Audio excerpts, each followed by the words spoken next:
Adjustment करना पड़ा। ठीक है, जैसा कि मैंने अभी तक बताया था, पिछले हफ्ते हम लोगों ने उत्पत्ति की किताब, पुराने नियम की जो पहली किताब है, उत्पत्ति की किताब का अध्ययन हमने पिछले हफ्ते से शुरू किया है। ठीक है, और पिछले हफ्ते मैंने कई बातें इस किताब के विषय में मैंने आपको बताया था। सबसे पहले मैंने ये बताया था कि इस किताब की रचना किसने की, पवित्र आत्मा की प्रेरणा में परमेश्वर ने किसका उपयोग किया इस किताब को लिखने का, याद है आपको? मूसा, राइट। पुराने नियम की पहली 5 जो किताबें हैं मूसा द्वारा परमेश्वर ने लिखवाई है। ठीक है, और हमने ये भी देखा कि इस पुस्तक को अध्ययन करना क्यों महत्वपूर्ण है, क्यों जरूरी है। कई बातों को मैंने आपके आगे रखा था, उसमें महत्वपूर्ण बात यह है कि उत्पत्ति की जो पुस्तक है, ये किताब है, इसको समझे बिना हम पवित्र शास्त्र के कई सिद्धांतों को हम नहीं समझ पाएंगे। इसमें इस किताब में हम कई सारे मूल सत्यों को हम पाते हैं, और ऐसे सिद्धांतों को हम पाते हैं, अगर यदि हम इस किताब को ना समझे तो हम पवित्र शास्त्र को और उसकी संपूर्णता को हम नहीं समझ पाएंगे।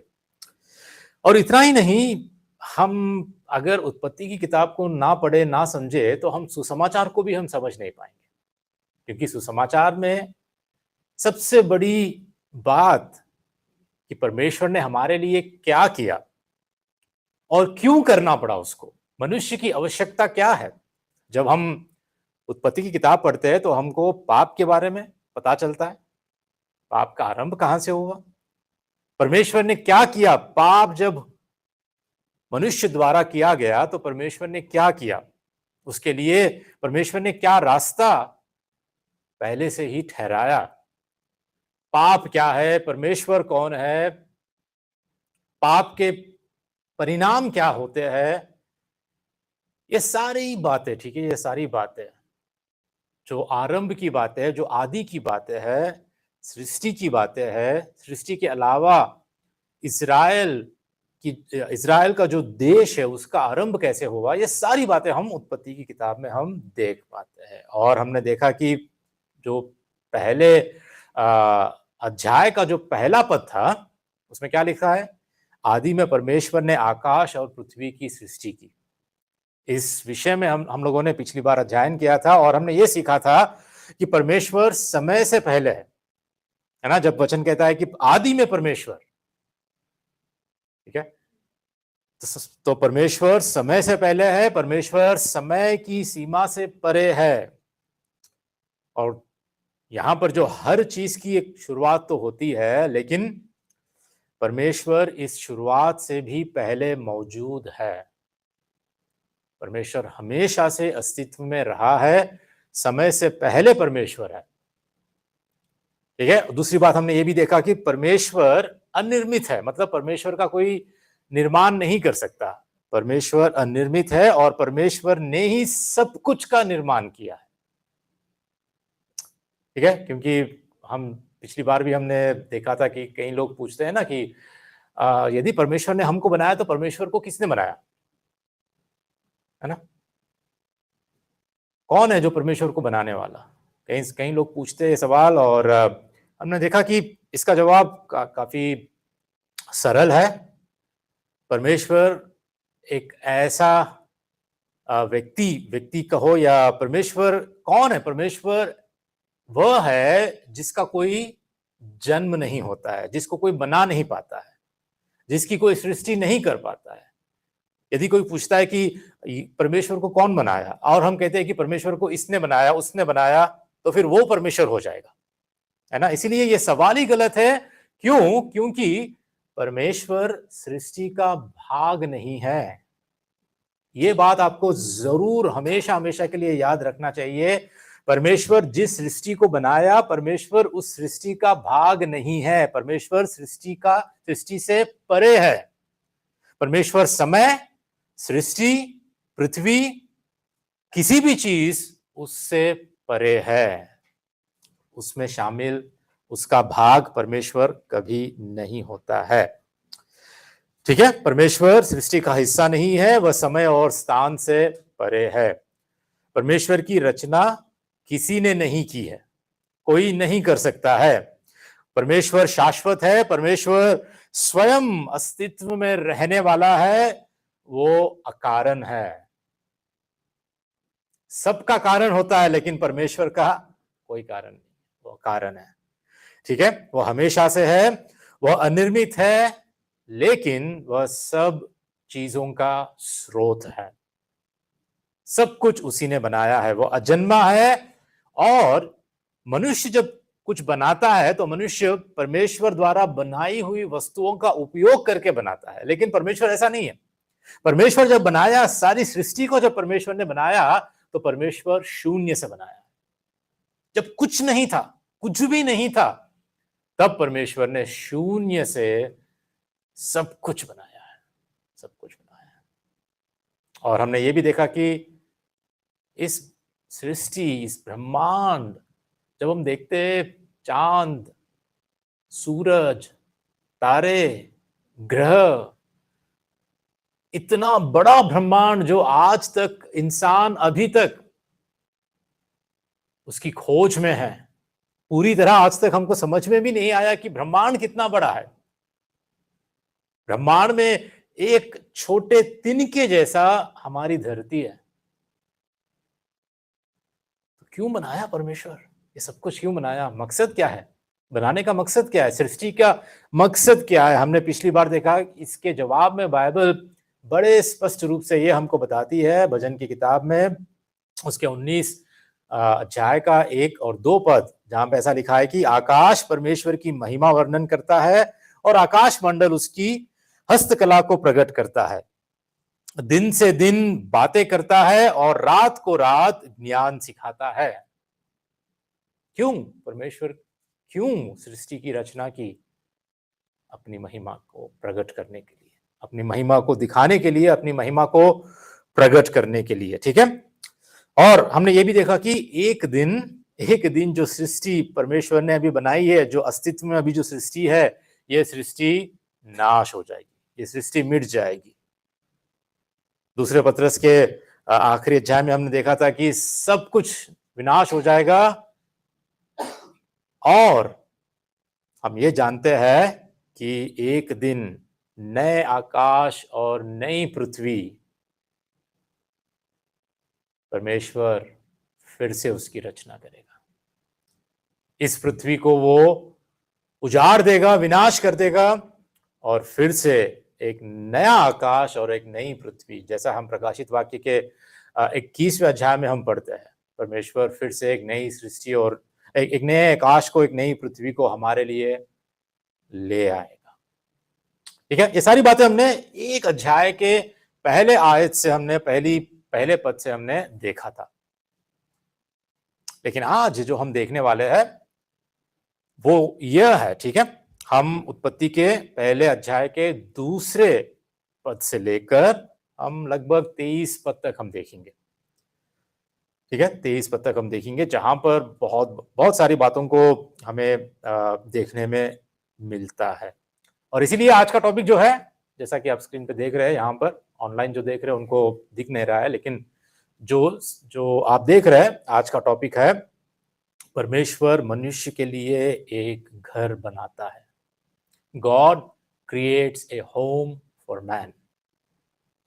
ठीक है, तो आज हम पढ़ेंगे, सबसे पहले शुरुआत करेंगे दूसरे पद की। ठीक है, आप देखिए एक बार क्या लिखा है, उत्पत्ति का पहला अध्याय उसका दूसरा पद। विष्णु एक बार पढ़ो, क्या लिखा है? पृथ्वी बेडौल और सुनसान पड़ी थी, पृथ्वी बेडौल और सुनसान पड़ी थी, और गहरे जल के ऊपर अंधियारा था, तथा परमेश्वर का आत्मा जल के ऊपर मंडराता था। हाँ, पृथ्वी बेडौल और सुनसान पड़ी थी और गहरे जल के ऊपर अंधियारा था, तथा परमेश्वर का आत्मा जल के ऊपर मंडराता था। अब इस वचन को हमें अच्छी तरह समझना बहुत जरूरी है। ठीक है, लेकिन आगे बढ़ने से पहले मैं एक महत्वपूर्ण सवाल आपके आगे रखना चाहता हूं, क्योंकि इसको चल के बहुत बहुत बहस होती है, तर्क वितर्क होता है। सवाल यह है कि पृथ्वी कितनी पुरानी है? पृथ्वी की उम्र क्या है? क्या लगता है आपको, कितनी पुरानी है पृथ्वी? ठीक है, अगर मैं कहता हूं पृथ्वी हजारों साल पुरानी है या पृथ्वी अरबों साल पुरानी है,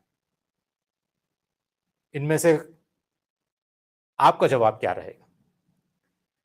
हजारों सालों या अरबों सालों? विष्णु कह रहा है कि हजारों साल। सब लोग यही कहते हैं, हजारों साल।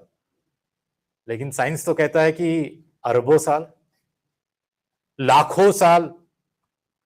पृथ्वी लाखों साल और अरबों साल पुरानी है। ठीक है, इस प्रश्न को लेकर कई सारे विश्वासियों के बीच में भी बहस होती है, तर्क वितर्क होता है। कुछ लोग पुरानी पृथ्वी, ठीक है, मतलब बहुत अरबों साल पुरानी पृथ्वी पर विश्वास करते हैं, और कुछ लोग एक युवा पृथ्वी, यंग अर्थ, जो हजारों साल, अरबों साल नहीं, लाखों साल नहीं, लेकिन केवल हजारों साल पुरानी पृथ्वी पर विश्वास करते हैं। ठीक है, यदि हम लोग उत्पत्ति के इस पहले अध्याय को ना लिटरली, मतलब शाब्दिक अनुवाद के अनुसार हम पढ़े, तो पृथ्वी लगभग 6000 वर्ष पुरानी है, लगभग 6000 वर्ष। ठीक है, जैसा वचन में लिखा है, अगर हम वैसा ही पढ़ेंगे, हम जैसा परमेश्वर ने लिखवाया है, हमको सिखाया है, अपने वचन में हमको दिखाया है, प्रकट किया है, अगर हम जैसा है वैसा हम पढ़ते हैं, तो हम जानते हैं कि लगभग 6000 साल पुरानी पृथ्वी है। हालांकि कई लोग मानते हैं कि यह अरबों वर्ष पुरानी है। तो इसके बारे में लोग क्यों ऐसा विश्वास करते हैं, आपको कुछ बताना चाहता हूं। महत्वपूर्ण बात है, क्योंकि जो पहला पद हमने पढ़ा है ना, पहला पद में क्या लिखा है? आदि में परमेश्वर ने आकाश और पृथ्वी की सृष्टि की। और जब हम दूसरे पद को आते हैं, तो वहां पर लिखा है कि पृथ्वी बेडौल और सुनसानी पड़ी थी, और गहरे जल के ऊपर अंधियारा था, तथा परमेश्वर का आत्मा जल के ऊपर मंडराता था। अब ये जो लोग, जो अरबों वर्षों की पृथ्वी है, इस पर जो विश्वास करते हैं, इनका विश्वास ऐसा होता है कि ये जो पहला पद है और दूसरा पद है ना, इन दोनों के पदों के बीच में बहुत गैप है। मतलब परमेश्वर ने आदि में आकाश और पृथ्वी की सृष्टि की, और फिर जब दूसरा पद आता है ना, पृथ्वी बेडौल और सुनसान पड़ी थी, ये दोनों पदों के बीच में एक बड़ा सा अंतराल है, गैप है, अरबों वर्षों तक, अरबों वर्षों का गैप है, अंतराल है। इसीलिए ये इन लोगों का ये विश्वास है कि पृथ्वी युवा पृथ्वी नहीं है, हजारों सालों की नहीं है, ये लाखों अरबों सालों पुरानी है। इसको इंग्लिश में कहते हैं गैप थ्योरी। ठीक है, अंतराल की थ्योरी। और विश्वासी भी है इनमें जो ऐसा विश्वास करते हैं, और उनका मानना ऐसा होता है कि परमेश्वर ने पहले आकाश और पृथ्वी की सृष्टि की, एक पद के अनुसार। और हुआ क्या है, एक और दूसरे पद के बीच में ऐसा होता है कि शैतान, जो एक वक्त स्वर्गदूत था, वो पाप करता है, और परमेश्वर उसको अपने स्वर्ग से निकाल देता है, और वो धरती के ऊपर आ गिरता है। और जैसा शैतान धरती के ऊपर आ जाता है, जो पहले परमेश्वर ने धरती, पृथ्वी, आकाश, सब कुछ जो सुंदर बनाया है, वो पृथ्वी अब बेडौल, सुनसान, और उस पर अंधेरा छा जाता है। क्यों? क्योंकि शैतान आया है, शैतान को गिरा दिया गया है, शैतान पृथ्वी पर आ गया था, इसलिए सब कुछ बिगड़ गया। परमेश्वर ने जो पहले पद में बनाया है, अब दूसरे पद में जाकर देखते हैं कि सब कुछ बिगड़ गया है। इसीलिए पृथ्वी पुरानी है, इतनी पुरानी कि अरबों लाखों साल पुरानी है। इन लोगों का विश्वास ऐसा होता है, और इसीलिए ये लोग कहते हैं कि परमेश्वर, ये पृथ्वी अरबों साल पुरानी है, और ये शैतान के द्वारा, जो शैतान गिर गया था, इसके कारण ये बेडौल हो गई, सुनसान हो गई, और अंधियारा इसको छा गया। और फिर से परमेश्वर अब दूसरे पद से लेकर 25वें पद तक जब हम देखते हैं तो परमेश्वर पुनः इसका निर्माण किया है। पुनः अब सृष्टि को फिर से परमेश्वर, जो बिगड़ गई थी, फिर से परमेश्वर ने बनाया है। ऐसा इन लोगों का विश्वास है, इसलिए ये लोग कहते हैं पृथ्वी अरबों पुरानी है। लेकिन जब हम ध्यान से पढ़ते हैं वचन को, शास्त्रों को जब हम ध्यान से पढ़ते हैं, तो इस आरंभिक भाग में एक भी शब्द ऐसा नहीं है, एक भी शब्द ऐसा नहीं है जो इस विचार का समर्थन करता है कि उत्पत्ति 1 और उत्पत्ति 1 और 2, इन दोनों पदों के बीच कई वर्षों का अंतराल है। ऐसा कहीं पर भी हमको नहीं दिखता है, कहीं पर भी हमको नहीं दिखता है। और ऐसा कहना कि 1 और 2 पद के बीच में अंतराल है, ऐसा कहना तो मनुष्यों की कल्पना के द्वारा शास्त्रों में कुछ जोड़ने के समान है। पवित्र शास्त्र में हम खुद कुछ जोड़ रहे हैं, क्योंकि हमें कहीं पर भी, सारे बाइबल में इसका उल्लेख कहीं नहीं दिखता कि 1 पद और 2 पद के बीच में कुछ गैप है, कुछ अंतराल है। ठीक है, इसलिए हमें स्वयं को मनुष्यों द्वारा प्रतिपादित सृष्टि के विविध सिद्धांतों से प्रभावित नहीं होने देना चाहिए।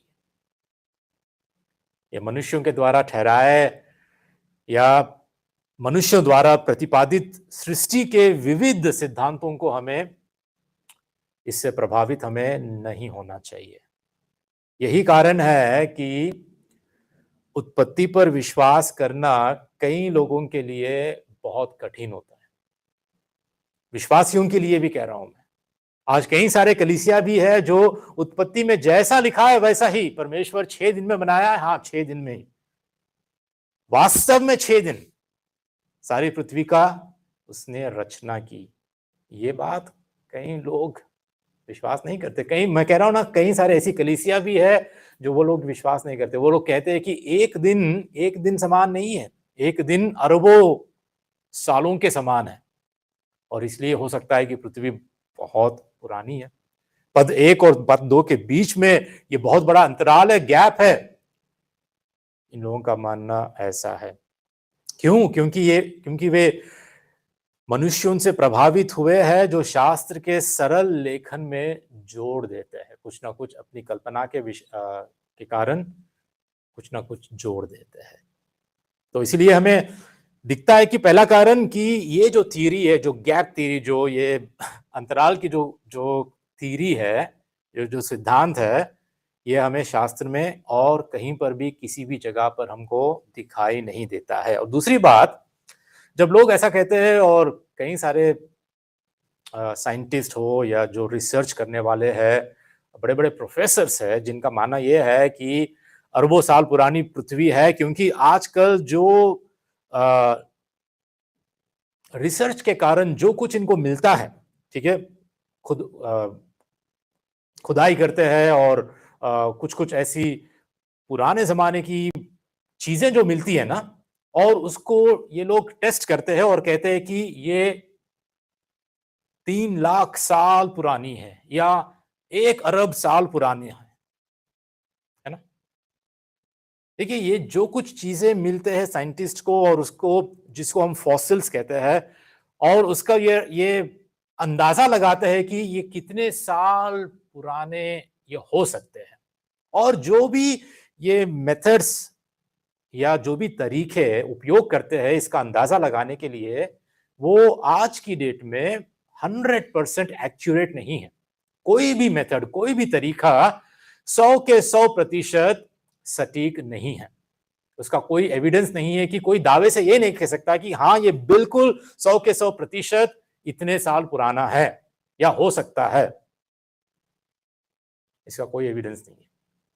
और यदि हम कहते हैं कि पृथ्वी अगर अरबों साल पुरानी है, और इन लोगों का मानना होता है कि जीव जंतु इतने हजारों अरबों साल पुराने थे पहले, और उन्हीं के, चाहे वो छोटे छोटे कण हो या उनकी हड्डियां हो या उनका जो कुछ आज मिल रहा है, वो कहते हैं कि ये अरबों साल पुराने हैं। लेकिन जब हम शास्त्रों में देखते हैं, पवित्र शास्त्र में, वचन में जब हम देखते हैं, तो आपको पता है धरती पर मृत्यु कब आई, किसके बाद शुरुआत हुई? पाप के कारण, राइट? और पाप किसने किया? आदम ने।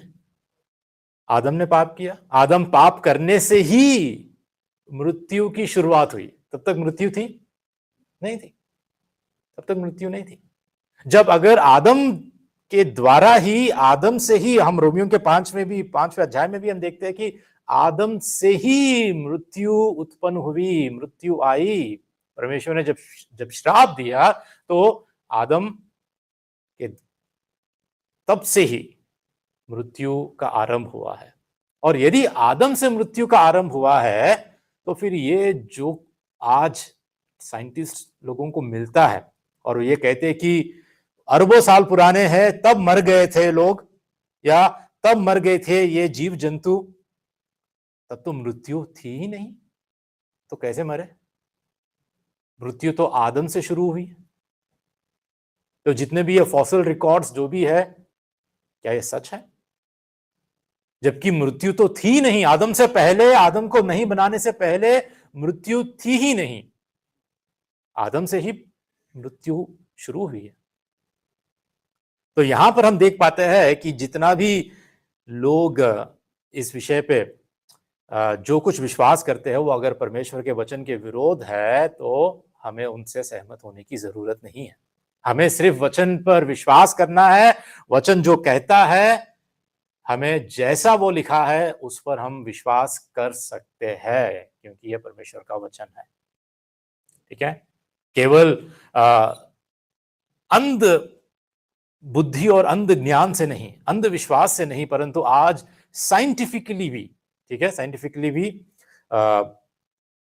पवित्र शास्त्र, परमेश्वर का वचन ये साबित करता है कि पृथ्वी जितनी पुरानी आजकल लोग कहते हैं उतनी पुरानी नहीं है। ठीक है, चलिए हम लोग आगे बढ़ते हैं। ये कुछ बातें आपको बताना जरूरी था। तो हम आगे बढ़ते हैं। अब हम देखते हैं कि सृष्टि के दौरान हर दिन परमेश्वर ने क्या किया। ठीक है, सृष्टि के दौरान जो सृष्टि परमेश्वर ने 6 दिन बनाई है, हर दिन परमेश्वर ने कैसे बनाई, किसको कब बनाया। ठीक है, सबसे पहले दिन देखिए एक बार, उत्पत्ति का पहला अध्याय 3 से 5। ठीक है, रुत पढ़ना एक बार, उत्पत्ति का पहला अध्याय 3 से 5। क्या लिखा है वहां पर? जब परमेश्वर ने कहा उजियाला हो, तो उजियाला हो गया। और परमेश्वर ने उजियाले को देखा कि अच्छा है, और परमेश्वर ने उजियाले को अंधेरे से अलग किया। और परमेश्वर ने उजियाले को दिन और अंधेरे को रात कहा, तथा सांझ हुई, फिर भोर हुआ। इस प्रकार पहला दिन हो गया। हाँ, क्या पढ़ रहे हैं हम लोग? सबसे पहले परमेश्वर ने सबसे पहले दिन क्या किया? किसकी सृष्टि की? उजियाला। ठीक है, प्रकाश। परमेश्वर ने उजियाले को बनाया और उसे अंधकार से अलग किया। ठीक है, सांझ हुई और फिर भोर हुआ और पहला दिन हुआ, है ना? तो क्या क्या दिखता है यहां पर हमको? पहला दिन परमेश्वर की सृष्टि में उजियाला। लेकिन जब आप पहले पद को पढ़ते हैं, पहले पद में क्या लिखा है? आदि में परमेश्वर ने आकाश और पृथ्वी को बनाया। तो सवाल यह है, जब पहला पद कहता है कि आकाश और पृथ्वी को परमेश्वर ने बनाया, और फिर तीसरे पद से 5वें पद तक जब हम पढ़ते हैं, तो हमको दिखता है कि परमेश्वर ने उजियाले को बनाया। परमेश्वर ने कहा उजियाला हो, तो उजियाला हो गया। तो आपको क्या लगता है कि पहला दिन क्या हुआ है? क्या पहले दिन में परमेश्वर ने आकाश, मतलब आकाश यहां पर लिखा हुआ है, इसका मतलब है ब्रह्मांड, जो भी हमको दिखता है, चाहे वो ग्रह हो, ब्रह्मांड हो, जो कुछ आज हम डिस्कवर कर रहे हैं, जिसको जानने की हम कोशिश कर रहे हैं साइंटिस्ट सारे लोग, तो क्या लगता है आपको, परमेश्वर ने सिर्फ उजियाले को बनाया पहले दिन?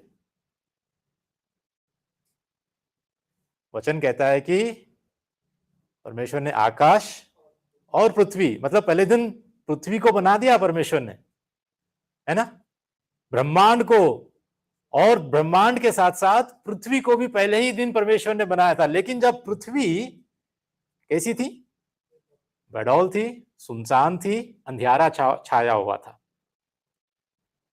और एक सवाल अगर आपसे मैं पूछता हूं, परमेश्वर ने पानी को कब बनाया, जल को कब बनाया? क्या लगता है आपको? पानी वाले दिन? हाँ, कब था? हाँ, हम पढ़ते हैं ना तीसरे पद में हम पढ़ते हैं ना कि परमेश्वर का आत्मा जल के ऊपर मंडरा रहा था। मतलब उजियाले को बनाने से पहले ही क्या क्या थे? ब्रह्मांड था, आकाश था, पृथ्वी थी, पृथ्वी के ऊपर जल था, पूरा पृथ्वी जल से भरी हुई थी। और उस वक्त परमेश्वर ने कहा उजियाला हो। मतलब जल की भी सृष्टि, जल की भी रचना परमेश्वर ने पहले ही दिन कर दी थी। पहले ही दिन सारे ब्रह्मांड को, पहले ही दिन पृथ्वी को, पहले ही दिन जल को, और पहले ही दिन परमेश्वर ने सबसे पहले उजियाले को भी बना दिया। और सोचने की बात यह है, यहां पे देखो कि परमेश्वर ने उजियाले को बनाकर अंधियारे से अलग किया। और परमेश्वर ने कैसे, क्या करके ये कहा, क्या किया? परमेश्वर ने अपने शब्द से, अपने वचन से, ठीक है। एक बार इब्रानियों की किताब निकालो, इब्रानियों का 11 का 3 देखेंगे हम, ठीक है। जो कोई पहले निकालता है पढ़ लो एक बार, इब्रानियों का 11 का 3। क्या लिखा है वहां पर? विश्वास ही से हम्म, हम जान जाते हैं, विश्वास ही से हम जान जाते हैं कि सारी सृष्टि की रचना परमेश्वर के वचन के द्वारा हुई है। आमेन। सारी सृष्टि की रचना परमेश्वर के वचन के द्वारा हुई है। यह नहीं कि जो कुछ देखने में आता है वह देखी हुई वस्तुओं से बना हो। हाँ, कि जो कुछ देखने में आता है वह देखी हुई वस्तुओं से बना हो। परमेश्वर के वचन के द्वारा सारी सृष्टि हुई है। इतना शक्तिशाली परमेश्वर का वचन, जो शून्य से, जब कुछ नहीं था, ऐसा लिखा है कि यह नहीं कि जो कुछ देखने में आता है वह देखी हुई वस्तुओं से बना हो। नहीं नहीं नहीं, देखी हुई वस्तुओं से कुछ नहीं बना है, कुछ नहीं था, शून्य से परमेश्वर ने बनाया है, रचा है। ऐसे परमेश्वर को हम जानते हैं, ऐसे परमेश्वर की आराधना हम करते हैं, जो बाइबल का परमेश्वर है, जो ऐसा कहता है कि जब कुछ नहीं था, शून्य से परमेश्वर ने अपने वचन से, अपने शब्द से परमेश्वर ने बनाया है। और हम देखते हैं कि परमेश्वर ने क्या किया, अंधियारे को उजाले से उसने अलग किया। पौलुस भी ना, पौलुस एक बात देखिए, दूसरे कोरिन्थियों का 4 का 6 में, ठीक है, इसी उदाहरण को लेता है, जो उजियाले की जो ये सृष्टि है, इसका उदाहरण पौलुस लेकर ऐसे कहता है। देखिए दूसरे कोरिन्थियों का 4 का 6, सिंह भाई पढ़िए। इसलिए कि परमेश्वर ही है, हाँ क्या कहा, अंधकार में से ज्योति चमके। हाँ, परमेश्वर ने हमारे हृदयों में चमका, परमेश्वर की महिमा की पहचान की ज्योति यीशु मसीह के चेहरे से प्रकाशमान हो। आमीन। परमेश्वर की महिमा की पहचान की ज्योति यीशु मसीह के चेहरे से प्रकाशमान हो। वचन कहता है कि परमेश्वर ही है जिसने कहा अंधकार में से ज्योति चमके। परमेश्वर ने अंधकार को और ज्योति को अलग किया, और अंधकार में से उसने कहा कि ज्योति चमके। ठीक है, तो कहने का मतलब यहां पर यह है कि मनुष्य अपने पापों के कारण अंधकार में है। वो परमेश्वर को नहीं जान सकता, वो परमेश्वर को नहीं देख सकता, वो मसीह को नहीं देख सकता। वो नहीं जान सकता। परमेश्वर ने ही हमारे हृदयों में प्रकाश को उत्पन्न किया, ज्योति को उत्पन्न किया, उजियाले को उत्पन्न किया। पता है, आज यदि आप और मैं प्रभु यीशु मसीह में अगर हम विश्वास करते हैं तो क्यों करते हैं? पता है क्यों करते हैं हम लोग? क्योंकि परमेश्वर ने, ठीक है, परमेश्वर ने कहा कि तुम्हारे हृदय में प्रकाश उत्पन्न हो। परमेश्वर ने हमारे हृदयों में उस उजियाले को उत्पन्न किया। इसलिए आज हम प्रभु यीशु मसीह पर विश्वास करते हैं, आज हम सच्चे परमेश्वर पर विश्वास करते हैं। जैसा सृष्टि के आरंभ में परमेश्वर ने कहा उजियाला हो, उसके प्रभावशाली वचन से परमेश्वर ने अंधकार में से ज्योति को चमकाया है, बिल्कुल उसी तरह हमारे हृदयों में भी प्रभु यीशु मसीह का वो प्रकाश हमारे हृदयों में भी चमका, और उसी कारण आज हम प्रभु के पास आए।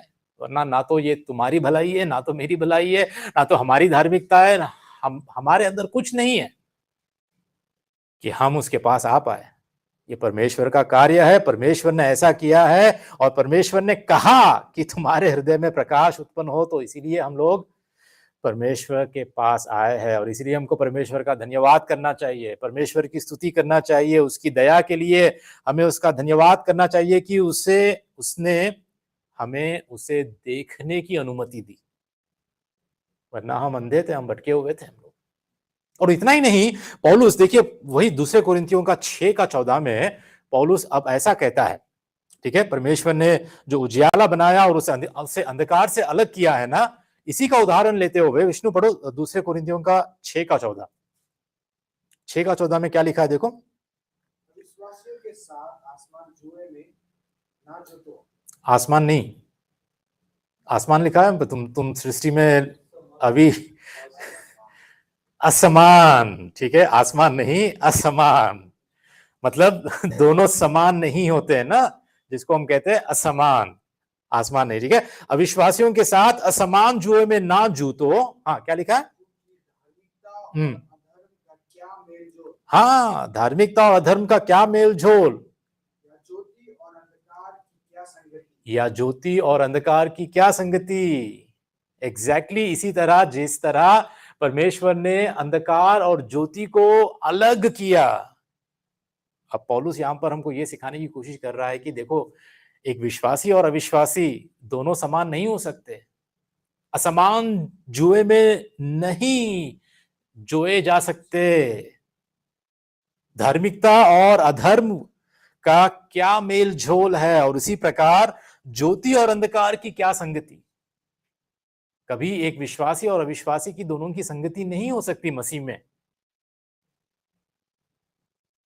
जो अपने आप को विश्वासी कहता है वो कभी भी एक आदत की प्रकार अपने जीवन शैली में पाप में जीवन नहीं जी सकता, अंधकार में वो जीवन नहीं जी सकता। ज्योति और अंधकार की क्या संगति, परमेश्वर ने अलग किया है। परमेश्वर ने आज भी अपने बेटे बेटियों को, अपने विश्वासियों को, अपने चुने हुए लोगों को परमेश्वर ने अलग किया है। जैसे अंधकार और ज्योति को अलग किया है, वैसे ही आज भी परमेश्वर हमको, उसकी प्रजा को, उसके लोगों को परमेश्वर ने इस संसार से, संसार की अंधकार से अलग किया है। हालेलुया। हमारा इस संसार से वास्ता नहीं है, हमारा इस संसार से, अंधकार के कामों से हमारा कोई वास्ता नहीं है, क्योंकि हम ज्योति की संतान हैं, हम परमेश्वर की संतान हैं, हम उजाले की संतान हैं। ठीक है, हम तुरंत देखते हैं दूसरे दिन परमेश्वर ने क्या किया। दूसरे दिन देखते हैं कि अगर हम उत्पत्ति का 1 अध्याय का 6 से 8 तक हम पढ़ते हैं, पढ़ने की जरूरत नहीं है हम, क्योंकि हम जल्दी हम आगे बढ़ेंगे। दूसरे दिन परमेश्वर ने आकाश की रचना की। ठीक है, परमेश्वर ने आकाश बनाया जिससे ऊपर का जल नीचे के जल से अलग हो गया। तो यहां पर हम देखते हैं कि परमेश्वर, जो पृथ्वी पर जल भरा हुआ था, है ना, सारी पृथ्वी जल से भरी हुई थी, सूखी भूमि कहीं नहीं थी। ठीक है, तो परमेश्वर ने क्या किया, इस भूमि के ऊपर जो जल था, कुछ जल को उठा लिया, ठीक है, जिसको हम इंग्लिश में कहते हैं एटमॉस्फेयर, एटमॉस्फेयर कहो या एक्सपेंस कहो, या हिंदी में कहते हैं विस्तार, ठीक है। जो बादल हम देखते हैं आज के दिन, ठीक है, बादलों में पानी होता है कि नहीं, वर्षा कैसे होती है फिर, हाँ। तो जो पानी पृथ्वी पर भरा हुआ था, कुछ को परमेश्वर ने अलग कर दिया, तो ऊपर का जल और नीचे का जल ये अलग हो गया है, और उसी के कारण हमको विस्तार या एक्सपेंस या एटमॉस्फेयर, जिसमें बादल है, वर्षा होती है, जिसमें पानी है, ऊपर भी पानी है और पृथ्वी पर भी पानी है, तो इसको परमेश्वर ने बनाया, दूसरे दिन बनाया, ठीक है। अब तीसरे दिन परमेश्वर ने जल को इकट्ठा किया, सारे जल को, जो अब बचा कुचा जल है पृथ्वी पर, उसको इकट्ठा किया, उसको एक जगह कर दिया और उसको कहा कि समुद्र, ठीक है। और जैसे समुद्र बन गया, अब सूखी भूमि दिखने लगी। तो तीसरे दिन परमेश्वर ने सूखी भूमि और समुद्र और पेड़ पौधों को भी बनाया है, ठीक है। आप पढ़ सकते हैं, अभी पढ़ने की जरूरत नहीं है, आप देख सकते हैं पहले अध्याय में परमेश्वर ने पेड़ पौधों और बीज तथा फल वाले वृक्ष बनाए तीसरे दिन, ठीक है। अब चौथे दिन की बात आती है। चौथे दिन परमेश्वर ने सूर्य को, चंद्रमा को और सारे तारों को बनाया है, ठीक है।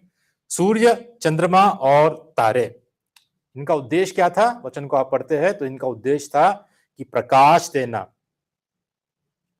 दिन और रात को अलग करना और समय, दिन तथा वर्षों को बताना, ठीक है। परमेश्वर ने आदि में ही सारे ब्रह्मांड को बना दिया था, पृथ्वी को भी बना दिया, लेकिन अब पृथ्वी के ऊपर उजाला देने के लिए, पृथ्वी के ऊपर अब समय, दिन, ये सब कुछ चलने के लिए परमेश्वर ने अब सूरज और चांद को ठहराया है, उन साथ ही साथ सारे तारों को भी बनाया है, ठीक है। हो सकता है कि ये पहले ही परमेश्वर ने पहले ही दिन बनाया और अब पृथ्वी के लिए उनको दृष्टि में लेकर आया, एक ऑर्डर में लेकर आया, ऐसा भी हो सकता है पृथ्वी के लिए विशेष करके, ठीक है। तो हमको ये जानना जरूरी है कि सूर्य और चंद्रमा को विशेषकर सिर्फ और सिर्फ पृथ्वी के ऊपर प्रकाश देने और समय, दिन और रात को अलग करने और समय और दिन तथा वर्षों को बताने के लिए। अब सोचिए कि अगर सूरज ना होता तो क्या हमको पता चलता कि आज कौन सा दिन है? सुबह होती, रात होती, कुछ नहीं होता, है ना। एक बड़े साइंटिफिक बात आपको बताता हूं मैं। हम कहते हैं ना सूर्योदय और सूर्यास्त। सूरज कब निकलता है? सुबह निकलता है। फिर अस्त कब होता है? शाम को होता है। मतलब सूरज कहां से निकलता है? पूरब पश्चिम कहां से निकलता है? हाँ, ईस्ट से। और डूबता कहां है? वेस्ट में, है ना। ईस्ट से निकलता है और वेस्ट में डूबता है। ये बात कहां तक सही है? सोच के देखिए। सूरज ना तो उदय होता है, सूरज ना तो अस्त होता है। हमारी जो भूमि है, हमारी जो धरती है, ये गोल घूमती है बस। सूरज जहां है वहीं पे होता है, चांद जहां है वहीं पे होता है, ठीक है। ये हिलता नहीं है, जहां तो ये निकलकर सूर्य अस्त होता है और सूर्य उदय होता है, और ना तो सूर्य अस्त होता है, ठीक है।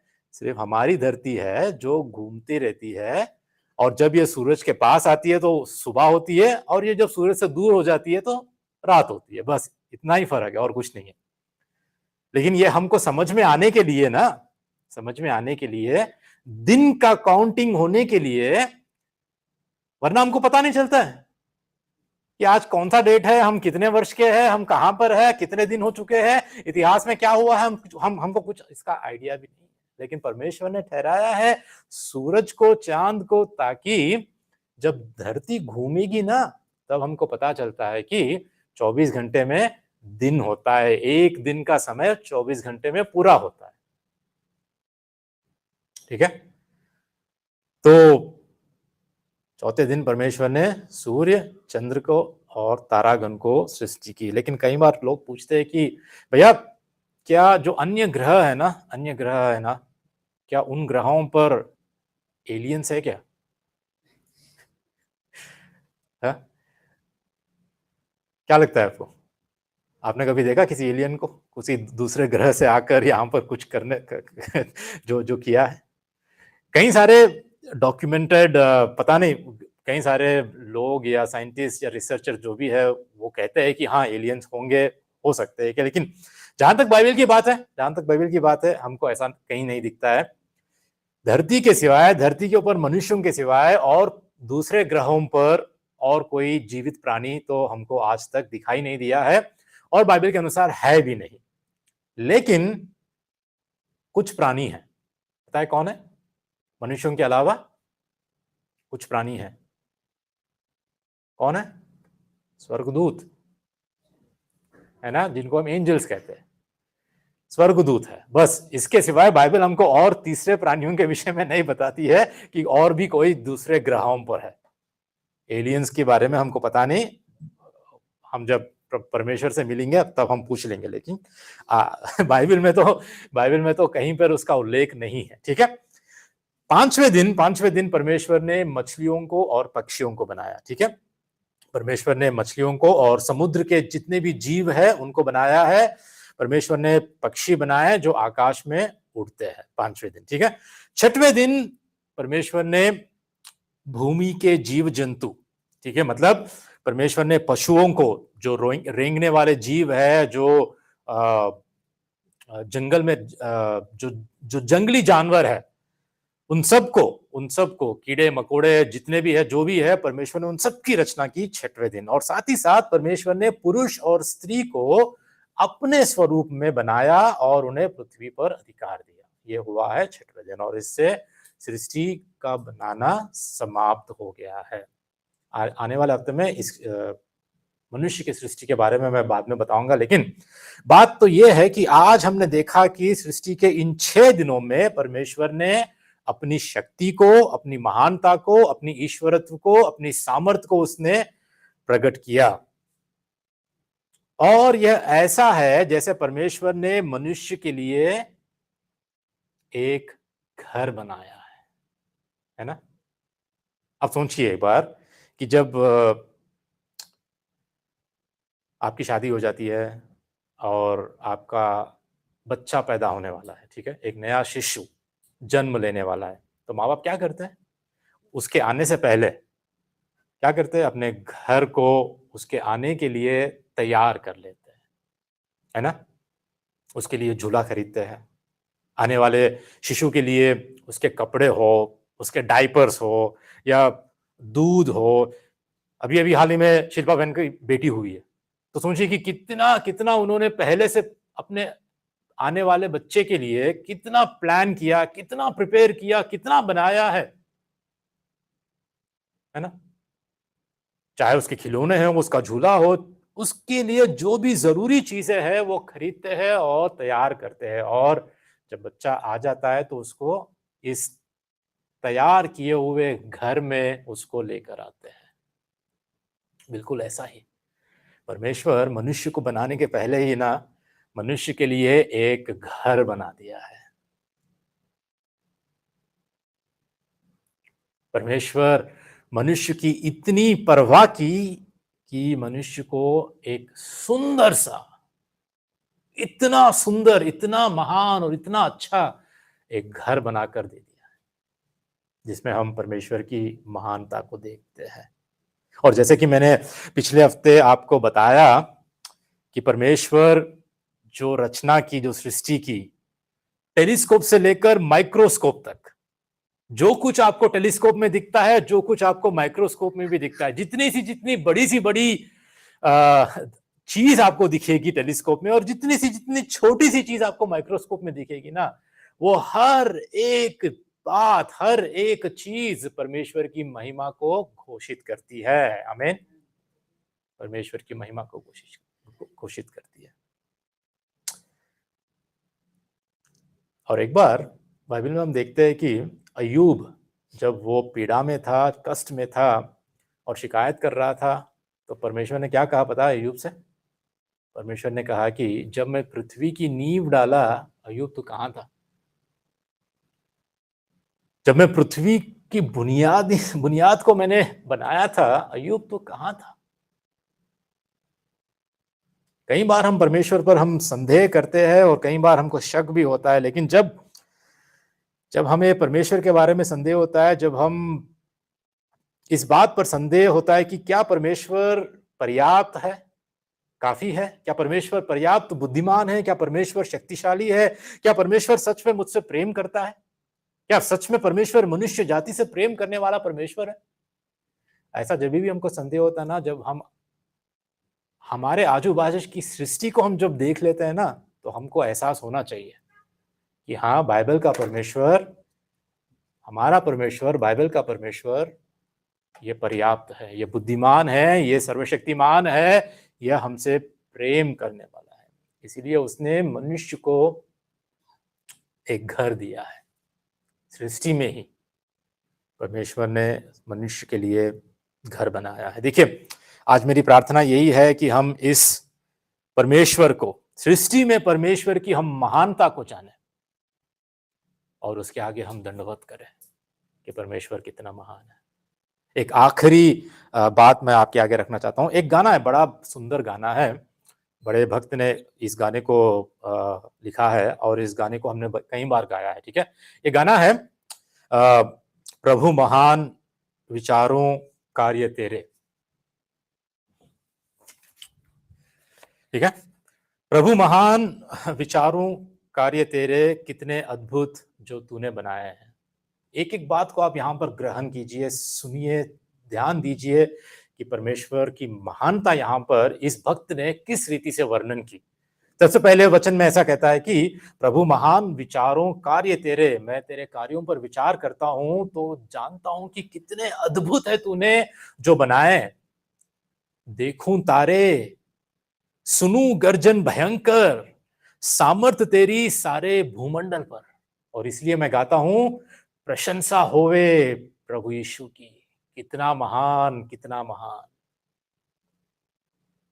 और केवल सृष्टि में ही परमेश्वर की महानता को हम यहां नहीं देखते। दूसरे पद में जब आता है यहां पर ये भक्त, ये गाने में कहता है कि परमेश्वर की महानता केवल सृष्टि में नहीं, परमेश्वर की महानता इसमें भी देखो कि जब सोचता हूं कि पिता अपना पुत्र मरने भेजा है, वर्णन से अपार मेरे लिए, कि क्रूस पर उसने मेरे पाप सब लेकर रक्त बहाया कि मेरा हो उद्धार। आमीन। परमेश्वर की महानता देखो। अब सृष्टि नहीं, सृष्टि के बाद उसने अपना एक लौता पुत्र मेरे लिए भेजा, मरने भेजा, और ये वर्णन से अपार है। मेरे पाप उसने अपने आप पर लिया, अपना रक्त बहाया ताकि हो मेरा उद्धार। और इतना ही नहीं, अब ये कहता है कि हमारी आशा क्या है पता है? मसीहों की आशा क्या है? मसीह आएगा, मेरा प्रभु आएगा, मेरा मसीह आएगा एक दिन। कब आएगा? जब शब्द तुरही का होगा, आखिरी तुरही जब फूकी जाएगी तो राजाओं का राजा, अब एक शिशु, एक बालक की समान नहीं, परंतु न्यायी बनकर राजाओं का राजा, महान परमेश्वर आएगा, बादलों पर आएगा, मुझे लेकर जाएगा जहां आनंद है महान। और इसलिए मैं झुकूंगा, साथ आदर भक्ति दीनता और गाऊंगा प्रभु कितना महान। अपनी सृष्टि में महान, अपने बेटे को भेजने में महान, और जब आएगा अपनी महानता में उन बादलों पर, क्या ही महान, क्या ही वो दिन रहेगा कि मैं उड़कर जाऊंगा उसके साथ साथ हमेशा हमेशा के लिए। ये संसार क्या देगा मुझे, ये दुनिया मुझे क्या देगी, ये लोग मुझे क्या देंगे, ये धन दौलत, ये सब कुछ क्या रहेगा उसके आगे, उसकी महानता के आगे। परमेश्वर हमारी मदद करे कि हम उसके आगे हर दिन दंडवत करें, उसकी महानता को सोचे समझे कि हमारा परमेश्वर कितना महान है और कैसा हमसे वो प्रेम करता है। जाने उसकी अद्भुत रचना को और उसके अद्भुत प्रेम को।